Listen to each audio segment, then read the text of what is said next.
बोलिए भक्त वत्सल भगवान की। भक्तों, आज हमारे गुप्ता जी आए हैं। इन्होंने कथा कराई थी ना, सबसे पहले नागपुर क्षेत्र में इन्होंने कथा कराई थी। इन्होंने हमें बुलाया था सबसे पहले। आप आए, सब परिवार आप आए हैं, बच्चों के सहित सब आए हैं। आइए, एक बार जोरदार तालियां गुप्ता जी के लिए। जय हो। सबसे पहला आयोजन इन्होंने कराया था। राधे राधे।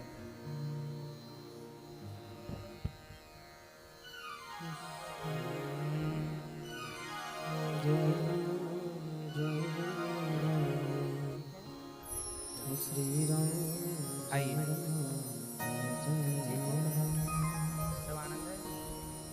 आइए।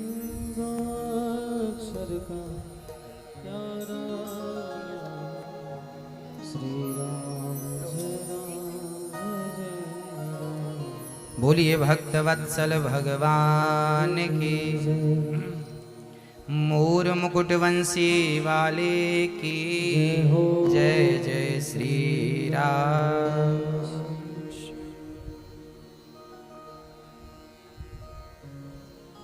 भक्तों,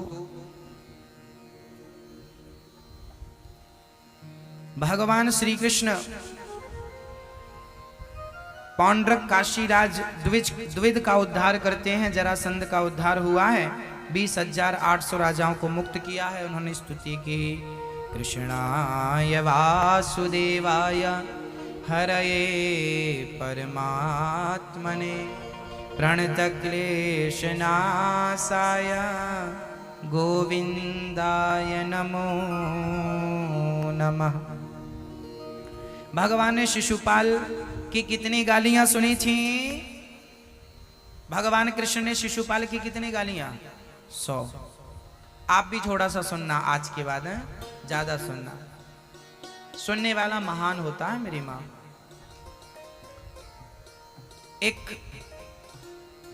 एक बार क्या हुआ, एक आदमी ने घर में झाड़ू लगाई और पूरा कचरा बाजू वाले के घर पे डाल दिया। पर बाजू वाला वैसा नहीं था, बड़ा समझदार था। उसने देखा कि पड़ोसी ने मेरा घर गंदा कर दिया, कोई बात नहीं। उन्होंने झाड़ू लगाई, कचरे को डस्टबिन में डाला और बढ़िया आम, अंगूर, केला, अनार, सेव, पपीता निकाला और पड़ोसी के घर चला गया। साहब जी, ये लो फल खाओ, गांव से आए हैं, बच्चों को खिलाना। अब सामने वाला आदमी पानी पानी हो गया। उसने कहा, भाई साहब, मैंने आपके घर में कचरा डाला और आप हमें फल दे रहे हैं। तब उन्होंने कहा कि आपके पास कचरा था तो आपने हमें कचरा दिया, हमारे पास फल थे तो हमने आपको फल दिया। जिसके पास जो होगा वो वही दे सकेगा। जरूरी नहीं है कि सामने वाला जैसा व्यवहार आपके साथ करता है आपको भी उसके साथ वैसा ही व्यवहार करना पड़े, यह जरूरी है ना। वो अपने स्वभाव में स्थित है, उसका वो दुष्ट है, तो क्या आप भी दुष्ट बन जाएंगे? मेरी मां, जीवन जीने की शैली ऐसी नहीं होती कि आपने हमें गाली दी तो हमने भी आपको गाली दे दी। फिर दया क्षमा कहां जाएगी? किसके, कौन धारण करेगा? क्षमा बड़न को चाहिए, छोटन को उत्पात, काहरी को घट गयो जो भृगुमारी लात। दया आप नहीं करेंगे तो किससे अपेक्षा रखी जाएगी? बताओ, दया किसके हृदय में जाएगी? आपके पास ही तो दया आएगी ना। सत्य की उम्मीद क्या हम कुत्ते से करें? क्या हम कुत्ते से कहें कि भाई कुत्ता तू सच बोल? क्या सच की उम्मीद कुत्ते से की जा सकती है? क्या सच की उम्मीद सुअर से की जा सकती है? बोलो मेरी मां। क्या सच की उम्मीद बिल्ली, चूहा, कबूतर, पक्षी, पशु, मछली से की जा सकती है? सच की उम्मीद केवल इंसान से की जा सकती है। और इंसान होकर भी सच ना बोला तो वो इंसान किस काम का है मेरी मां? किस काम का है वो? पशु, पक्षी और आप में फिर कोई भेद नहीं है, अंतर नहीं। दया आप नहीं करोगे कौन करेगा?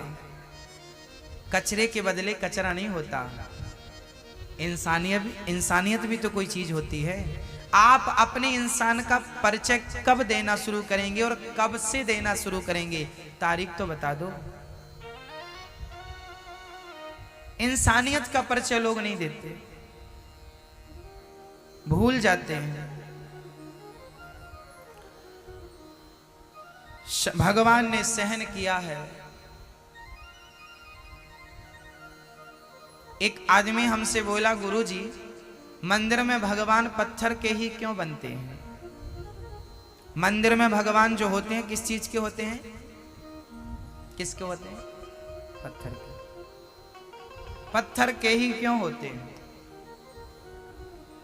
तब हमने कहा कि मूर्तियां बनाने वाला मूर्तिकार, मूर्तियां बनाने वाला मूर्तिकार जो होता है वो क्या करता है? पत्थर की छेनी और हथौड़े से पिटाई करता है ना, तराशता है।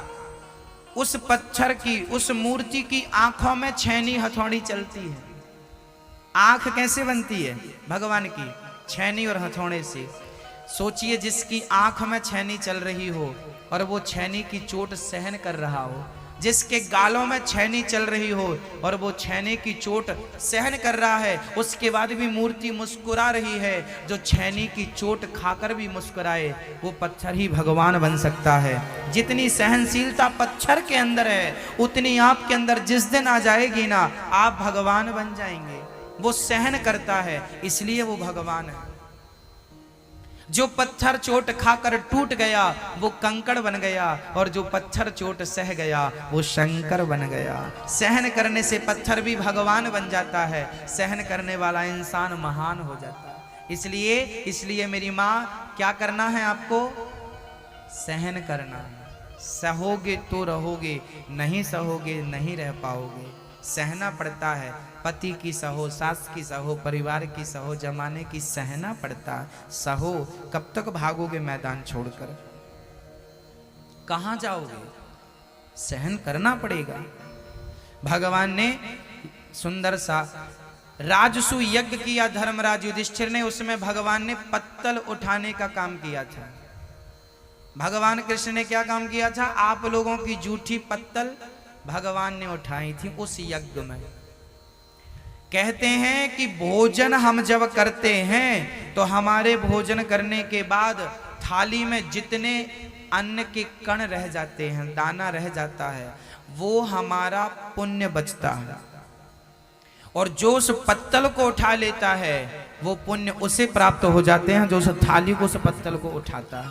इसलिए भगवान ने पत्तल उठाए थे। आप लोग ये काम नहीं करेंगे क्योंकि आप बड़े घर के लोग हैं, आपको हम पत्तल उठाएंगे तुम्हारी। पर भगवान तो शायद आपसे छोटे थे, इसलिए तो पत्तलों की सेवा ली ना उन्होंने। पत्तल उठाते हैं भगवान। उस यज्ञ में पत्तल उठाई थी। इसलिए बड़ा वो नहीं है जो बड़ा बन के घूमे, जो छोटे छोटे काम करे उसे ही आप बड़ा कहेंगे भक्तों। जितना झुकता है इंसान उतना ही बड़ा होता है। बच्चों को कभी आपने खेल खेलते देखा होगा, वो पत्थर फंसाते हैं और छोड़ते हैं, क्या बोलते हैं उसको? उसमें पत्थर जितने पीछे जाता है उतने ही वो आगे जाता है। उसे जितना पीछे ले जाएंगे आप और छोड़ेंगे पीछे ले जाके उतना। भाई धनुष बाण क्या है? बाण जितना पीछे जाएगा उतने ही आगे जाएगा। आप जितने छोटे बनेंगे सेवा भाव में उतने ही आप श्रेष्ठ बनेंगे, महान बनेंगे, उतने ही आगे जाएंगे। आप झुकते नहीं है ना, इसलिए बड़े नहीं बन पाते। झुकता वही है जिसमें जान होती है, अकड़ खास मुर्दे की पहचान होती है। दंत वक्र का भगवान ने उद्धार किया और भगवान के परम भक्त का नाम था सुदामा। कृष्णस्यासीत् सखा कश्चित् ब्राह्मणो ब्रह्मवित्तमः विरक्त इंद्रियार्थेषु प्रशांतात्मा जितेन्द्रियः। भगवान श्री कृष्ण के परम मित्र का क्या नाम था? सुदामा। सु मतलब सुंदर, दाम मतलब धन। जिसके पास सुंदर धन हो उसी को सुदामा कहते हैं। कौन सा धन होना जरूरी है? बोलो मेरी माँ, कौन सा धन जरूरी है? मीराबाई कहती हैं कि पायो जी मैंने राम रतन धन पायो। बोलो एक बार, पायो जी मैंने कौन सा धन पाया? मीराबाई ने, मीरा ने राम रतन, राम नाम का धन पाया है। भक्तों, मेरे को लगता है कि राम नाम से बड़ा, कृष्ण नाम से बड़ा कोई धन होता ही नहीं है। वो धन प्राप्त कर लो तो फिर किसी धन की जरूरत नहीं है। सुदामा उस धन के बहुत धनी थे, दिन भर कृष्ण कृष्ण जपते थे। हाँ, उनकी आर्थिक स्थिति थोड़ा कमजोर थी। रोटी बन जाती थी आज तो कल बनेगी कि नहीं इसका भी कोई भरोसा नहीं था। ऐसे सुदामा की हालत थी। पत्नी का नाम था सुशीला। सुदामा जी जाति के ब्राह्मण थे, इसलिए वो भिक्षा मांगते थे। कितने घर मांगते थे? केवल 5 घर। 5 घर में जाते थे और जाकर खड़े हो जाते थे और कहते थे, केवल एक आवाज लगाते थे, भिक्षाम देही। यदि आपने नहीं सुना और खड़े भी कितनी देर, बोले जितना समय गाय को दोहने में लगता है उतना समय सुदामा जी खड़े होते थे। उसमें आपने सुन लिया, कुछ दे दिया तो ले लिया, नहीं दिया तो दूसरे घर चले गए। दूसरे घर में कुछ मिला तो ठीक है। अच्छा, एक ही घर में बहुत सारा मिल जाता था तो फिर 4 घर नहीं जाते थे, वहीं से वापस आ जाते थे। ब्राह्मण किसे कहते हैं? जिसके घर में सवेरे रोटी बन जाए पर शाम की रोटी का जुगाड़ ना हो, वही ब्राह्मण है। क्योंकि ब्राह्मण कभी संग्रह नहीं करता, वो कल की चिंता नहीं करता, वो आज प्रेम से खा करके और भगवान के भजन में लग जाता है। कल भगवान खुद देंगे जिस प्रकार देना चाहे। सुदामा जी 5 घर भिक्षा मांगते। एक दिन तो ये स्थिति हुई कि 5 घर में उन्हें कुछ नहीं मिला। वापस आए सुदामा जी। पत्नी ने कहा कि बच्चे भूखे हैं, बच्चों को क्या खिलाएं? बोले पानी पिलाकर सुला दो आज। पानी पिलाकर सुशीला सुलाने लगी। पानी पिलाकर सुलाने लगी, पर बच्चे तो बच्चे हैं। माँ भूख लगी है, माँ भूख लगी है, माँ रोटी दे दो, भूख लगी है। सुदामा जी की पत्नी सुशीला बोली, स्वामी जी बच्चे सो नहीं रहे हैं। सुदामा एक बार भी भगवान से उन्होंने शिकायत नहीं की कि कन्हैया हम तेरी इतनी भक्ति करते हैं और तूने हमें रोटी भी नहीं दिया।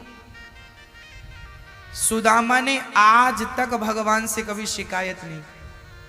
उनको लगता था कि यदि आज हम भूखे हैं तो ये हमारे ही किसी पाप का फल है, ये हमारे ही किसी पाप का फल है, हम किसे दोष दें। बस कृष्ण कृष्ण कहकर सुदामा ने बच्चों को सुलाया। सुशीला सो गई और सुदामा जी भी कृष्ण कृष्ण जपते सो गए। सुबह सुदामा जी उठे, स्नान ध्यान किया, पूजा पाठ की, फिर भिक्षा लेने गए। दुर्भाग्य देखिए कि दूसरे दिन भी भिक्षा में कुछ नहीं मिला। खाली हाथ सुदामा जी आ गए। केवल भिक्षा पर ही उनका परिवार चलता था। आज भीख नहीं मिली, भिक्षा नहीं मिली, खाली हाथ आ गए। बच्चे भूख से तड़पने लगे, व्याकुल हो गए। अब विचार करिए, एक छोटी सी कल्पना करके देखिए कि आपके घर में चूल्हा ना जल रहा हो, रोटी ना हो और बच्चे भूख से तड़प रहे हैं। क्या उस हाल में तुम कृष्ण कृष्ण जपोगे? गालियां देने लग जाओगे? कैसा भगवान है, बच्चों को भूखा रखता? यदि तू है तो मेरे बच्चों को भूखा क्यों रखा? 1000 प्रश्न खड़े कर देंगे। पर धन्य थे सुदामा जी कि ऐसी विषम परिस्थिति में भी उन्होंने भगवान को नहीं छोड़ा। भूखा रहना, प्यासा रहना, धन मिलना ना मिलना, ये हमारे कर्मों पर और भाग्य पर आधारित है ना। भक्ति अलग विषय है। भक्ति धन को पाने के लिए नहीं की जाती कि अब हम भक्ति कर रहे हैं तो भगवान हमें तुम माला माल कर दो ना। भक्ति आत्म कल्याण का सब्जेक्ट है। पर भगवान भी तो परीक्षा लेकर देखते हैं ना। ये सुदामा जी की परीक्षा थी, उनके धैर्य की परीक्षा थी, उनके धीरज की परीक्षा थी कि उनका धीरज टूटता है या नहीं। जीवन में जब विषम परिस्थिति आए तो समझ लेना कि भगवान आपको भी कसौटी में कस के देख रहे हैं, आपकी भी परीक्षा ले रहे हैं। आप यदि आज भूखे हैं तो समझ लेना कि भगवान की ये परीक्षा है कि तुम इस हाल में भी हमारा शुक्रिया अदा करते हो या शिकायत करते हो। दूसरे दिन सुदामा के घर चूल्हा नहीं जला। सुदामा जी के बचपन के एक मित्र आ गए। उन्होंने कहा कि मेरी पहचान एक बड़े राजा से है, यदि तुम उनकी तारीफ में कुछ पंक्तियां कविता सुना दोगे तो राजा तुम्हें ढेर सारा सोना देगा। जबरदस्ती पकड़ कर ले गए और सुदामा उस राजा के सामने जब गए तो राजा से सुदामा ने कह दिया कि राजन इतना गुरूर मत कर। सुदामा ने कहा कि कल राजा कोई और था, कल होगा कोई और, इसी एक के शीश पर सदा रहे नाम, कि भजले हरि हरि मनवा। राजन तू भगवान का नाम हरि हरि जप, तू अपनी झूठी प्रशंसा क्या सुन रहा है। कल कोई और राजा था, कल कोई और राजा होगा, तेरे जैसे कितने आए मिट्टी में मिल गए। राजा को सुदामा ने उपदेश कर दिया तो राजा ने उठाकर पटक दिया सुदामा को, अपने सैनिकों से खूब मरवाया, सीढ़ियों से गिरा दिया। सुदामा जी का बुढ़ापा था, शरीर में घाव हो गए। कृष्ण कृष्ण कह के घर और आ गए। अभी तो भीख ही नहीं मिल रही थी, अब तो शरीर में घाव और हो गए। अब सुदामा जी घर पे हैं और बीमार पड़े हैं, घाव हो गए शरीर में। राजा ने बहुत मार लगवाई, पर धन्य थे सुदामा के अभी भी कृष्ण कृष्ण जप रहे। आज सुशीला को रहा ना गया और सुशीला ने कह दिया, प्राणनाथ ये कैसा तुम भगवान का भजन कर रहे हो, ये कैसे भगवान है। क्या उन्हें नजर नहीं आता कि हम भूखे हैं, आप भूखे हैं। अरे हम लोग तो बड़े हैं, सहन कर लेते हैं, उन बच्चों को तो देखिए। 2 दिन हो गए घर में चूल्हा नहीं जला। सुदामा बोले, सुशीला भगवान कल जरूर देंगे, कल भिक्षा लेने जाऊंगा, कल जरूर मिलेगा। आज फिर निकल गया। दूसरे दिन हुआ, सुदामा जी भिक्षा लेने गए। संयोग से आज किसी ने भंडारा किया था तो बढ़िया खीर का प्रसाद लेकर सुदामा जी आ रहे थे। खीर का प्रसाद लेकर जब आ रहे थे बड़े खुश कि आज बच्चों को पेट भर खीर खिलाऊंगा। और जैसे ही वो आए तो क्या हुआ, 2 सांड आपस में लड़ रहे थे और सांड लड़ते लड़ते सुदामा के पास आए। सुदामा को बुढ़ापे में धक्का लगा, पूरी खीर गिर गई। कुत्ते आकर उस खीर को चाटने लगे। सुदामा फिर आ गए। पत्नी ने कहा, आज क्या मिला। बोले, खीर मिली थी, पर दुर्भाग्य से वो कुत्तों के नाम की थी। जिसकी थी, जिसके भाग्य में थी, उसने खा लिया। शायद हमारे भाग्य में आज भी कुछ नहीं है। फिर वो कृष्ण कृष्ण जपने लगे, कृष्ण कृष्ण। ऐसी स्थिति में भला कौन जाप करता है भाई, कौन कृष्ण को याद करता है। सुदामा ने किया। लोग कहते हैं सुदामा गरीब थे इसलिए भगवान मिले। भक्तों, यदि सुदामा जैसी गरीबी में भगवान मिलते तो आज भी सुदामा जैसे गरीब लोग मिल जाएंगे। सुदामा जैसी गरीबी में भगवान नहीं मिलता, सुदामा जैसे प्रेम से भगवान प्राप्त होता है। सुदामा जितना प्रेम, सुदामा जितना विश्वास हो तो कृष्ण जरूर मिलेगा। गरीबी तो आज भी उतनी मिल जाएगी आपको, जिनके घर में रोटियां नहीं। अब भगवान द्वारिकाधीश को रहा ना गया, उनकी आंखों में आंसू आ गए। सुदामा, इतना कष्ट उठाकर भी तूने मेरी भक्ति नहीं छोड़ी। आज ब्राह्मण का रूप बनाकर सुदामा जी आ गए, और सुदामा घर पे थे नहीं, सुशीला थी। ब्राह्मण ने मांगा, भगवान विप्र बनकर आए हैं, भिक्षाम देही। सुशीला बाहर आई, ब्राह्मण देवता 3 दिन से घर में चूल्हा नहीं जला, हम आपको अन्न का एक दाना नहीं दे सकते, हाँ पानी जरूर पिला सकते हैं। तब भगवान बने ब्राह्मण ने कहा कि सुशीला, आपके सुदामा की तो मित्रता कृष्ण से है, तुम द्वारिकाधीश क्यों नहीं भेजती हो अपने पति को? आज पहली बार सुशीला को यह बात पता चली कि मेरे पति के मित्र भी हैं कृष्ण। सुशीला ने कहा, स्वामी जी आप द्वारिका क्यों नहीं चले जाते, उनसे कुछ मांग क्यों नहीं लेते? वो सबको देते हैं, वो दाता है, भगवान है। सुशीला से सुदामा जी ने कहा, सुशीला क्या मैंने इतनी जो भक्ति की है, क्या इस भक्ति के बदले क्या मैं भगवान से रोटियां मांगूंगा?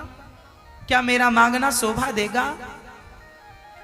यदि मैंने भगवान से कुछ मांग लिया ना सुशीला, तो मैं मजदूर हो जाऊंगा, क्योंकि मजदूर मजदूरी करता है, बाद में पगार ले लेता है। तो मैंने भी भक्ति करी और बदले में रोटियां मांग ली, कुछ मांग लिया, तो मैं मजदूर हो जाऊंगा। सुशीला, मैं द्वारिका नहीं जा सकता, मैं अपने मित्र को यहीं से याद करूंगा, मुझे जाना नहीं।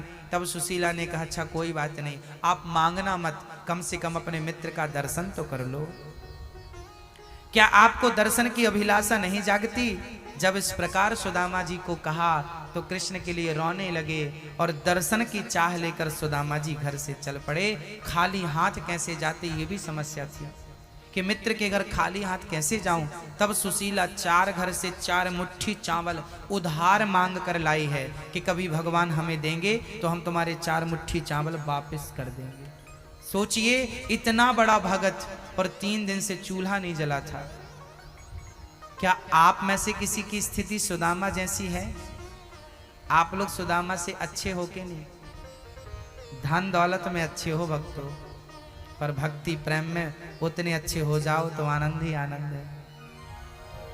सुदामा जी 4 मुट्ठी चावल बांधते हैं, फटी सी पोटरी में कांख में दबाते हैं, और कृष्ण कृष्ण कृष्ण कृष्ण कृष्ण कृष्ण कहते हुए द्वारिका की तरफ चल पड़ते हैं।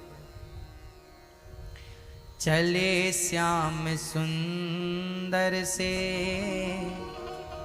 मिलने सुदामा, गाते हुए मन में हरे कृष्ण रामा।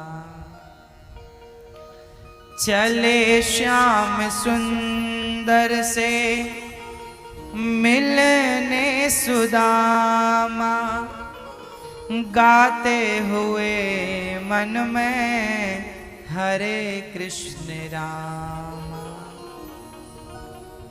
तुम ही मेरे मंदिर, तुम ही मेरी पूजा, तुम ही देवता हो, तुम ही देवता हो। चल पड़े सुदामा कृष्ण कृष्ण कृष्ण कृष्ण जपते हुए। चलते चलते चलते चलते पाँव में कांटे, चप्पल जूता तो था नहीं, पाँव में कांटे चुभ गए, बड़े बड़े कांटे। सुदामा जी एक पेड़ के नीचे बैठ गए। रास्ता भी तो पता नहीं था, पहले तो पगडंडियां हुआ करती थी, कोई हाईवे तो था नहीं। सुदामा जंगल पार कर रहे थे, पेड़ की छांव में बैठे थे, बस कृष्ण कृष्ण जपते। तब भगवान कृष्ण ने द्वारिका से देखा कि मेरा भक्त घर से निकल गया है, अब उसे मंजिल तक पहुंचाना मेरी जिम्मेदारी है। तब भगवान खुद गाड़ी लेकर पहुंच गए, बैलगाड़ी, गाड़ी वाले बनकर गए। चल पड़ना आपका काम है भक्तों, मंजिल तक तो वो खुद पहुंचाता है, उस पर भरोसा रख के चलिएगा, मिलेगी जरूर। हाँ,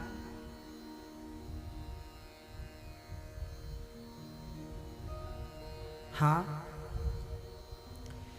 सुदामा जी महाराज गाड़ी पे बैठे हैं, और चल पड़े। चले हैं सुदामा